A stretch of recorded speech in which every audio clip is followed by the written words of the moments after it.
জুলাইয়ের অন্যতম বোখাল শহীদ শরীফ ওসমান হাদি ভাইয়ের হত্যাকাণ্ডের আজকে ৪৫তম দিন হয়ে গেছে।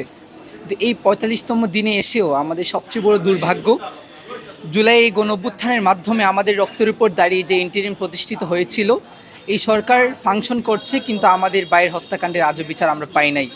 ওই জায়গা থেকে আজকে আমরা এখানে দাঁড়িয়েছি এবং আমাদের আজকের কর্মসূচি আমরা জনগণকে উদ্বুদ্ধ করব আমাদের ভাইয়ের হত্যাকাণ্ডের বিচারের জন্য।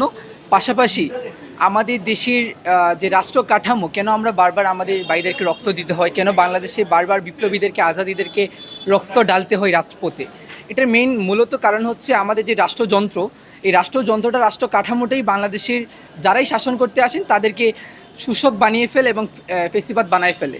তো ওই জায়গা থেকে আমরা মনে করি গণভোটে জুলাই সনদের ভিত্তিতে যে জুলাই সনদের কথা বলা হয়েছে, এই গণভোটে যদি আমরা হেকে আমরা বিজয়যুক্ত করতে পারি, ওই জায়গা থেকে যে ফেসিবাদী কায়দা আছে, যে কাঠামো আছে, এটাকে কারেকশন করে নতুনভাবে রিফর্ম করা যাবে বাংলাদেশকে।